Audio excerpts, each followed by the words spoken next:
Heyo, you're listening to Edge Coach Quip, featuring our very own Edge coaches and community, dropping knowledge nuggets to fuel your day. Hello, everybody. Welcome to episode 96 of Coach Quip. I'm Coach Chris. I'm Coach Robyn. And today we are talking about social recovery. Okay, what is social recovery? We know about recovery like using compression boots, using contrast therapy or ice baths, massage, all of the tools that we have piled up, maybe collecting dust, foam rollers and whatnot. We know about that sort of recovery. But there's this concept called social recovery, which is essentially just interaction with other people that can have great benefits on our physical and mental recovery after training. So it's a pretty cool concept. This is something that can enhance the recovery modalities that you're already using, or just used alone can be proven effective in helping to reduce stress and help with hormone balance and help you get more recovery for your future workouts. It really is the fun part. It's the fun part, yes. Like, this is the fun part of recovery. So let's talk about what is social recovery. It's literally said it in the name. Yeah. It's recovery. That's social. So you being social with others ideally after training, and I'm sure you felt this as well, kind of after racing. So we know that when we're working, when we're doing work, training or racing, that we're stressing our body. And after, we are resting our body. So this social recovery really helps us transition from that period of stress to a period of rest. Social recovery allows us to decrease our stress hormones, which happens just naturally when you're spending time talking to people who you enjoy being around. So it helps us shift into that recovery state. And there is a little bit of scientific information about it, right? So it fulfills our need for connection. So this the biggest thing is about social support, connection, which actually helps us to release oxytocin, which dampens your sympathetic nervous system and helps us shift into that recovery state faster. It also helps lower your cortisol levels. We all know that high levels of cortisol are bad, right? They're going to basically be in your system for longer, causing you higher levels of stress, not to mention even body composition changes. If that stuff lingers along with things like inflammation, and then your muscles don't get a chance to repair themselves, guess what? Your performance isn't going to be as great, and you're going to be at a greater risk of injury. But if those things get lowered, all of that is boosted. Yeah, so this idea originally came from some medical research on the impact of peer support when people were recovering from major surgeries. And they found that when they had a supportive person around, recovery time was shortened and the recovery went better. So researchers then started to apply this to athletes. And it's interesting, I think people have been using this concept for a very long time. I don't know about your experience in sports like as a younger person, but when I was in high school playing basketball, I specifically remember having to have team dinners. Yep. And it was this idea at that time, we were kind of forced into that situation. And as an athlete and as a young person, fortunately, a lot of those players were my friends. So it was just another opportunity to hang out with friends and people that I already knew. But the idea was to form those connections outside of practice. And we know that that can help team dynamic and team culture, and specifically for a team sport can really help the cohesiveness. And we know that teams that get along off the court and the field perform better on the court and the field. But I didn't realize that there was actually this scientific evidence behind it, that part of that kind of forced or mandated time together as a team was to help us process the things that were happening and also help to shift us into that recovery mode, which is pretty cool to think about now. I even go back to running in high school and going to track meets, and I remember going to the meet, it was quieter, people maybe are doing homework, they're probably a little bit nervous, but then after you have 1 to 2 hours of just being engaged and boisterous, and honestly those are sometimes more vivid memories than the track meet themselves, because you're able to forge these bonds through social recovery. Exactly. So humans are social animals. This is essentially all about creating a support system, because we do better when we feel like we belong. And when we have a sense of belonging, of being around other people, it helps to create trust. And we know that being in that environment where you feel like you trust the people that you're around can help to eliminate or reduce the feelings of anxiety, the feelings of stress around a specific workout or around a specific race. And it can also help kind of reduce the feelings that we have of shame, self-doubt, and lack of confidence, which I think is really important. Yeah, I love that. I always say collective elective suffering, right? Yeah. That's what we do together during, but really it's just a chance to be vulnerable with each other. And it's after that concludes, after the actual training concludes, that all of that connection and magic, it ends up happening. So there's actually research that has shown that athletes who have satisfactory support, so support that they feel comfortable around, this is mind-blowing, they can have between 70 and 87% more confidence and reduced anxiety in their sports. So even for athletes who are not in a team sport, the running is largely an individual sport. And while you might be a part of a run team or a run club, and you might do some of your training together, ultimately it's you and your results at the end of the day. But in an environment like this where you can get the support from the people around you and build those relationships by socializing after a run or a race, we're going to have, I mean, those are amazing numbers, 70 to 87% greater confidence and reduced anxiety. That's like a pro tip performance enhancement that should almost be illegal. Right, and yet also required. Right. I think this really speaks to why training groups are so popular, though, especially I think immediately to all of our kind of neighborhood homegrown run groups in Chicago that have really taken off in the last few years. One, with COVID, all we could do was run, right? So it became like this natural thing that we did outside together. But then all of the groups do a tremendous job after having this amount of time to be able to connect, which means the runners are going to be happier. They're going to ultimately go farther, faster, conquer new goals, feel more supported, have less anxiety, and big picture, be a moving body for more years.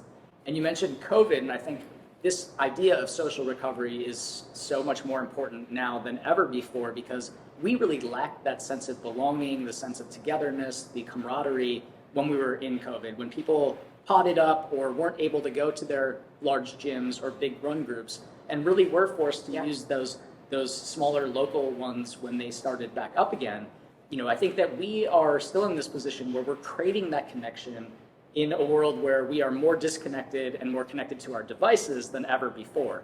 So the benefits of social recovery are huge and wide-ranging. And we're going to talk more about the details of social recovery, what it can look like, and other tips of how to do it in our bonus miles. Stay tuned.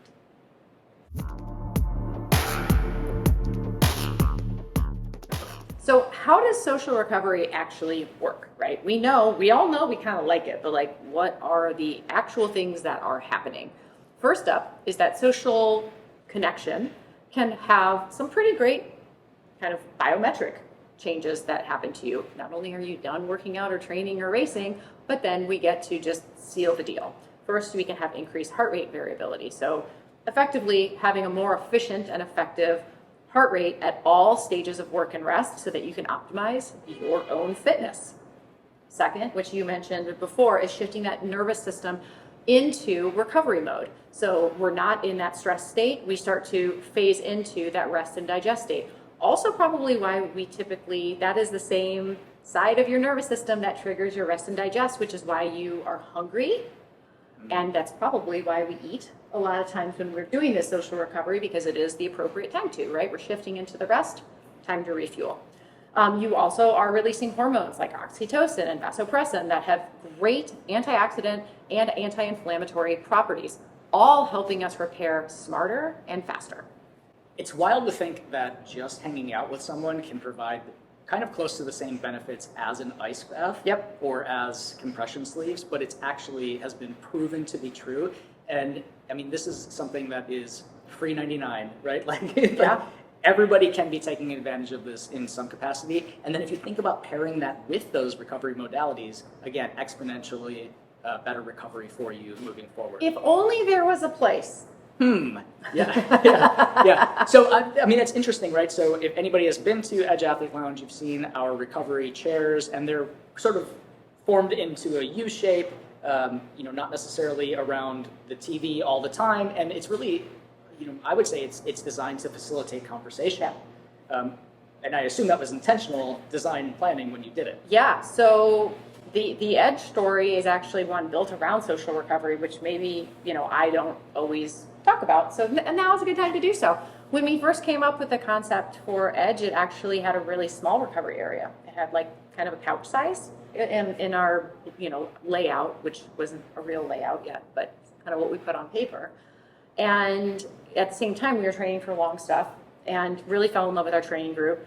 We kept noticing that we were going out to eat after we would get done riding our bikes for 4 to 5 hours, right? Because you need to refuel. But those, again, kind of like riding home on the bus, it was like we were riding this high and having the best time. And we kept thinking, there's got to be a better way to recover, right? Other than, going out to Denny's or having a burger and beer, right? There should be another way to layer this in to still ride this high, but make it even more productive. And so we flipped the business completely on its head, and we said, at least our initial HQ space, we dedicated half of it to recovery and really created it around this living room that looks like a ski lodge, nice and comfy and cozy. And people can recover there, they can talk there, they can rehash, they can refuel so that they can effectively be able to go and do it all over again. All with this kind of, we're all one athlete. That's what we always say. If you enter our doors, you are an athlete, like period, full stop. We're all the same walking in, which means we all get the effects of recovery, social recovery, and the exponential compound effects of both of them together. It's such a cool space. First of all, if you haven't been, please stop by. But it's also such a cool idea, and it happens so naturally because of the design of the environment. So whether folks are finishing a strength class and walking back over for a smoothie, or finishing a run and coming back to get their stuff, it is just designed to facilitate those conversations. And to your point, those conversations don't necessarily have to be about the work that you just did. Just like the bus rides home were maybe sometimes about the game for a little bit, but mostly we're just gossiping or talking about pop culture or doing other things. It's just about creating and facilitating those connections between people. So it's our social support and strengthening our social support is the benefit of social recovery. We know that social support can really buffer the training effects and the race stress on an athlete. And so then it is indirectly influencing our emotional well-being, which helps us become better athletes and better people. And I bet it would also boost taper. Yes, taper is probably the ideal time, right? Because everybody has so much nervous energy around taper, and just the opportunity to even just share that, commiserate with somebody else about your nerves or about how your legs feel like tree trunks or what have you.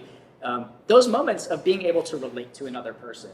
Like I know in recovering from hip surgery, as an example, that when there was a person who had gone through that before that I could relate to, that could be like, oh, I know what you're going through, and here's what I did, it just helped boost my mood and my feelings of hopefulness that I would get out of that bad place.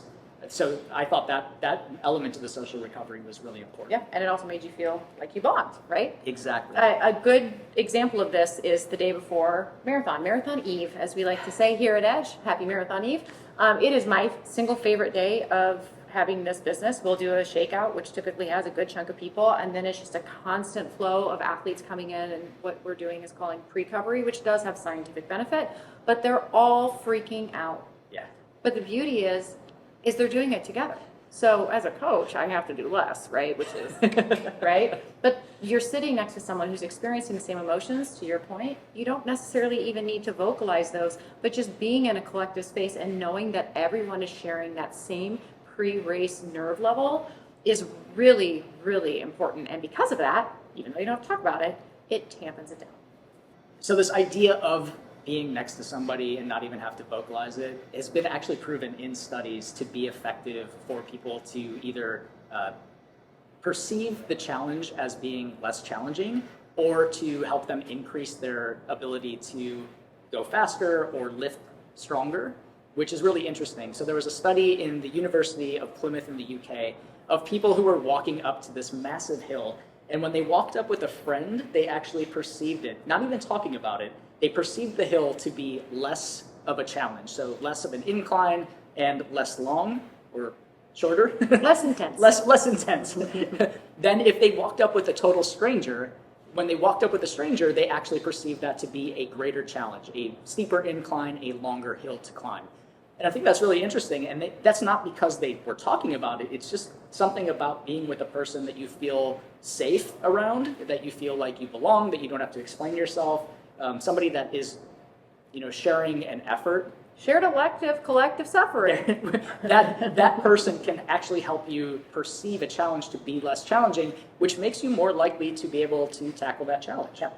This is why it's also incredible to have training partners. Yes, and there was another study that had people lifting heavy weights, and people who were with their friends perceived the weights to be an easier lift than if they were with other strangers. I think that's part of the reason why in all of my classes, I ask people to introduce themselves if they don't know somebody in the class, to just make those friends, because if you are doing elective, collective, shared suffering in the form of strength training or a group run, it's just easier and better to do it with people that you quote unquote know.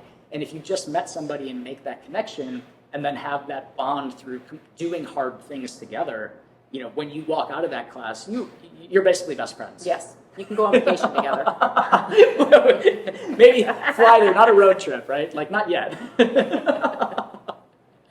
What does, in general, social recovery look like? It can take a lot of different forms. I know we've rattled some off here. Yeah, so I think it can be the team meal after a game or after a workout, or a marathon eve meal, yep. Right? Having that sort of collective potluck dinner before an event.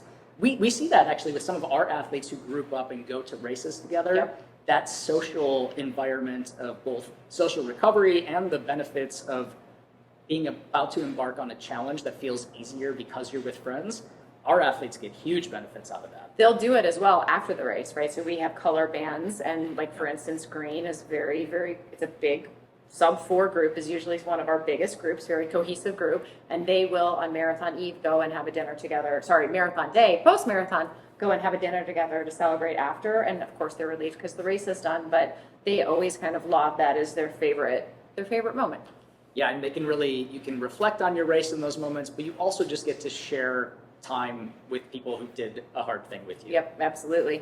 My favorite is sticking around classes and sessions just to chat. There's something about it. I think because you are done with the hard thing and so you're relieved. I mean, every single athlete will tell you that after a session, you feel your best, right? And you almost don't want that to end. You want to extend that feeling, and it's even better when it's shared with someone. Yeah, even just if you don't have a lot of time to stick around class and talk, just that idea of walking to your vehicle with people. We have a long hallway from the annex to where folks park their cars, and everybody's coming back to headquarters. Just going on that 2-minute walk with people and sharing conversation can really help to boost that social recovery. A lot of elite athletes will actually use social recovery after games, and I love this, to go out of threat mode, i.e. you're on and throttled, to connect mode. Yeah. Kipchoge is a great example of this. We've seen a lot of elite runners who live and train in camps with their friends. And, I think his story is just so fascinating. He's just an awesome, all-around, fascinating person. He's GOAT. Let's just... Yeah. But he lives and trains with his training partners, and they always have that social recovery. They have breakfast together before their runs, after the runs, they're cooking meals together, they're eating together. And that's a big part of what he would attribute his success to, is that ability to turn on when it's time to work hard, and then turn off and rest and recover and laugh. I mean, I feel like that guy's always smiling too, yeah. And that's a big part of his ability to be a successful runner. Absolutely. And then finally, athletes can get as much out of the conversations in an ice bath as they can as of the actual ice bath. We talked about that stacking, so adding on that social recovery to the things that you're already going to do in terms of foam rolling with other people or compression boots or in the ice bath. Just that adding on that social recovery of doing it with another person can boost your recovery exponentially, and in the ice bath helps the time go by a little faster. Even when it hurts. Yes. All right, so let's recap here. Social recovery is spending the time with other people after your training, whether that's strength or a run or a race effort, and we get proven benefits through release of hormones, shifting into that recovery mode faster when we're with other people. Because at Our root, we are social animals. We like to be with people, whether we are doing some type of form of training or racing, but even more importantly after, just feeling as if we are connected and that we have a place in the world next to someone else who understands us. That can make all the difference when it comes to recovery. So a couple of different ways that we can enhance our social recovery. The first would be sharing a meal or a recovery smoothie with folks after a training effort or a race. Then you can also stick around after the training. Don't rush off and be all in a hurry. Think about taking a few minutes and chatting with people and seeing how it makes you feel differently throughout the day. Social recovery can really help you dampen the nerves before a race effort as well. So on your taper week, that's a great time to increase your social recovery, to be around other people, in either talking about training or not talking about training. You'll get the same benefits of being a little bit more relaxed and a little helping that recovery. And then your coaches will have to deal with less taper tantrums. And we thank you. Thank you in advance. All right, I'm going to go plan some social recovery. I'm going to put it on some people's training plans. I think that's a great idea, and we would love to see your social recovery. Feel free to come and socially recover with us here. And next time that you are at a training session, whether it's a strength session or a run, please stick around and introduce yourself to people that you don't know. Start to form those bonds, because that stat about having 70 to 87% more confidence and less anxiety just by talking to people after your training sessions, that is for free, and you should take advantage of that. All right, see you next time. Thanks for listening to Coach Quip. Original music performed by Mend. Follow us online on Instagram, Facebook, and Twitter at Edge Athlete Lounge. Our podcast lives in the blog section of our website. Don't forget to subscribe, rate, and review this podcast, and you can check out the show notes for additional ways to contact us. Ready, set, onward we go.